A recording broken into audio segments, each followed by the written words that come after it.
Few crimes become as famous and important for a whole nation as the one we're going to describe today. A crime that shocked the Irish nation. The Rachel O'Reilly story delves into the chilling 2004 murder of Rachel by her husband, Joe O'Reilly. This is a real story that looks like it was taken from a horror movie. Driven by infidelity and anger, Joe's cruel intent was to replace Rachel with his mistress, Nikki Pelly. And in order to do that, he didn't hesitate to take his beloved Rachel's life without a second thought. This is a brutal tale of deceit, betrayal, and the relentless pursuit of justice, led by Detective Inspector Pat Mary. And even to this day, almost 20 years later, it is one of the most shocking crimes that have ever happened in Ireland, and one that the Irish people remember well. The story unfolds as Inspector Mary pieces together Joe's inconsistent statements, strange behavior, and damning phone records, and Rachel's heartbreaking confessions about escalating disputes further add to the evidence of her husband's guilt. This tragic story serves as a grim reminder of the hidden darkness in everyday life. Join us as we explore what truly happened with Rachel O'Reilly. You won't believe the full story. The tragic murder of Rachel. Rachel O'Reilly's life was tragically cut short when she was brutally murdered in her own home, a crime that shocked the nation and led to a complex investigation. She was your usual day-to-day wife and citizen, and yet her life would end in a violent, unimaginable way. The murder of Rachel Callally, as she was known before marriage, would become a case study in domestic violence and betrayal. Bludgeoned to death in the very place she should have felt safest, her life was cruelly taken by someone she trusted implicitly, her husband Joe. At first, the discovery of her body was completely unexpected, and the police didn't know what to think. Was someone from her family involved? Or had the crime been perpetrated by a stranger? However, after a few shocking details started surfacing, her husband, Joe O'Reilly, a man who was supposed to be her protector, swiftly became the prime suspect. But why? The truth is, his peculiar behavior following the murder aroused suspicion. But what exactly was so shocking about the way he was behaving? Well, first of all, he appeared unemotionally detached, even going as far as giving tours of the crime scene to Rachel's parents. This is definitely something that a grieving husband wouldn't normally do, don't you think? This, coupled with inconsistencies in his statements and some damning proof that Inspector Mary was able to uncover after a bit of time had passed, made investigators question his innocence. After all, who would act that way when his wife had just been murdered? And why would he lie about things like his location on the night that everything happened if he was innocent? And soon after these pieces of evidence surfaced, the investigation started revealing a lot of chilling facts. For example, phone records contradicted Joe's alibi of being at work during the murder. Also, Rachel had confided in a friend about escalating arguments between them, which seemed to be more frequent as of lately. This put a new light on what had happened and became the main reason why the authorities thought Rachel's husband could have been the author of the crime. After all, the brutality of her injuries indicated a deep hatred, not the actions of a random burglar as initially thought. And not a lot of people would go to such lengths to just rob a house, so that initial theory didn't quite fit. And finally, Joe's motive for the murder emerged with the revelation of his affair with Nikki Pelly. He apparently wanted to get rid of his wife in order to remarry his mistress. After all was said and done, the brutality of the crime, the betrayal of a wife, and the deceit of a husband shocked the nation. Joe O'Reilly, the killer's spouse. One can't help but shudder at the transformation of Joe O'Reilly from a seemingly devoted husband to a cold-blooded killer. He was initially considered a loving husband and father who put family first. But his actions betrayed the trust of those closest to him and changed the outlook of many on love and marriage. Joe O'Reilly showed us what not to do. Don't let your emotions get the better of you. Don't let hate overtake love. And never forget the importance of being honest with those around you. The jury found O'Reilly guilty in 2007, and he was sentenced to life for killing his wife brutally. The conviction was a result of meticulous police work and key evidence, such as the phone records we mentioned earlier. In fact, several instances of Joe O'Reilly's behavior after Rachel's murder didn't just raise eyebrows, they practically screamed for attention. His actions painted a disturbing portrait of a man seemingly unfazed by his wife's brutal demise. The frantic messages left on Rachel's answering machine, his reenactment of the crime, and the macabre tours he gave of the blood-stained house all contributed to a growing cloud of suspicion. Detective Inspector Pat Mary, a seasoned investigator, noticed these peculiarities. He was particularly struck by O'Reilly's indifferent demeanor during his TV appearance post-murder. The lack of emotional response seemed unnatural. It was almost rehearsed. This, coupled with cell site analysis, placing Joe at the crime scene and contradicting phone evidence, intensified Mary's doubts about O'Reilly's innocence. Further skepticism arose when a seemingly remorseful note saying, "I'm sorry," was discovered in Rachel's grave. Did this note indicate guilt? Was it a final, desperate attempt to absolve himself, or merely a husband's regret for not protecting his wife? The answer remained unclear.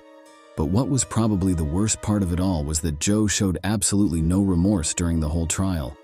His behavior was a stark departure from the image of a loving husband he'd previously portrayed, and really shocked both those who knew him beforehand and those who didn't, but who have learned of his story ever since.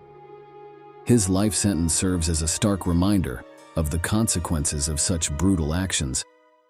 And although he's tried to reform since then, O'Reilly has adopted a vegan diet in prison and cultivates plants, a dramatic contrast to his former life as a murderer.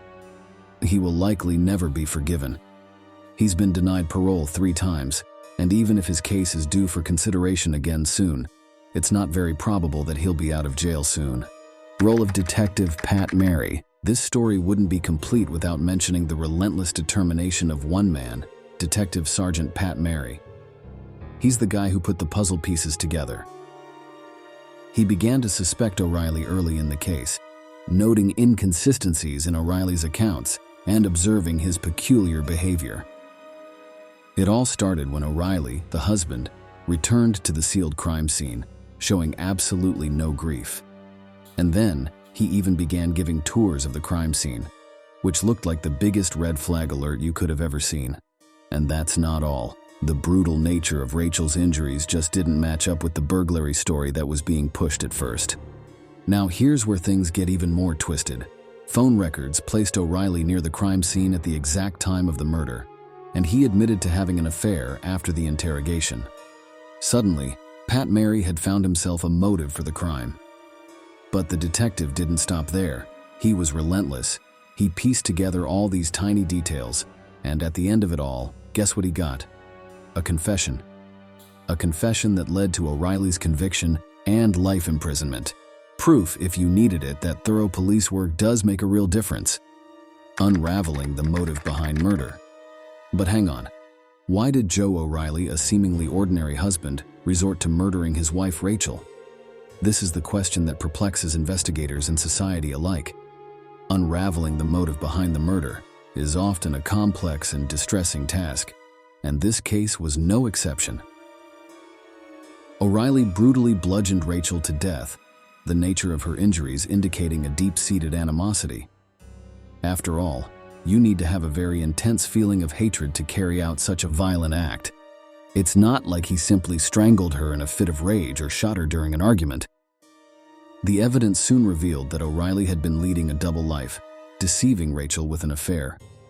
It was this secret that led O'Reilly to kill his wife in cold blood, in order to protect his interests, escape detection by authorities, and be able to remarry his mistress without suffering the fallout of a divorce. In 2007, he was found guilty and sentenced to life in prison. His motive for murder, his actions, and his chilling indifference to his wife's death all testified against him, providing a grim insight into the mind of a killer. And of course, when Pat Mary got a confession out of him, his fate was sealed.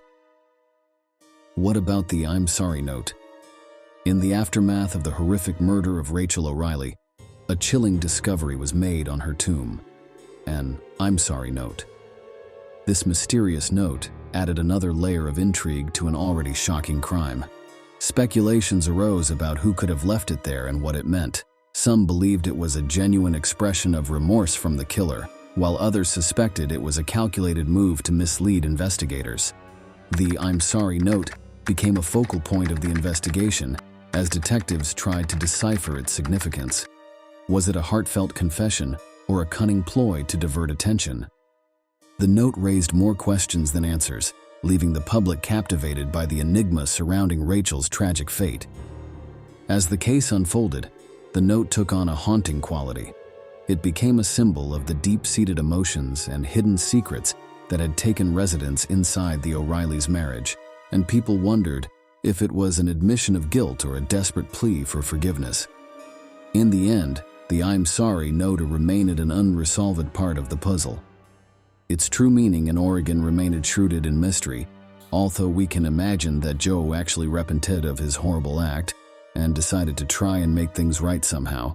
However, as the saying goes, it was too little, too late. Aftermath and public reaction.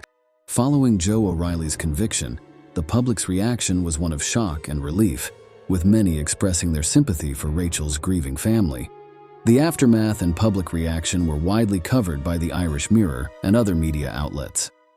All in all, O'Reilly's life sentence for the murder of his wife, Rachel O'Reilly, was met with approval, as many believed justice had been served.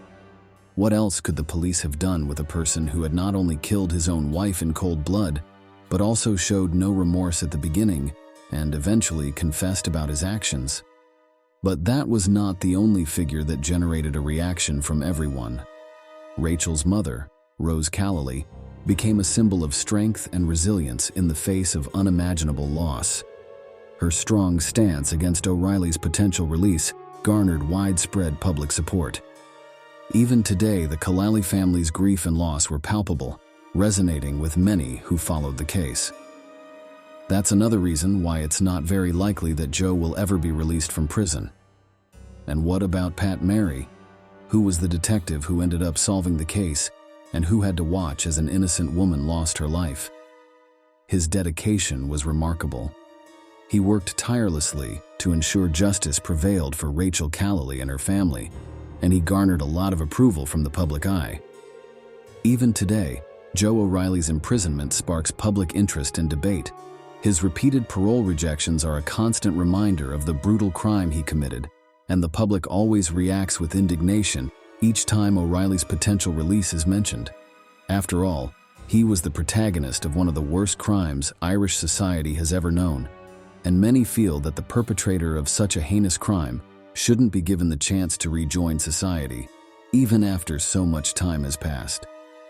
Some media sources have also paid attention to the crime.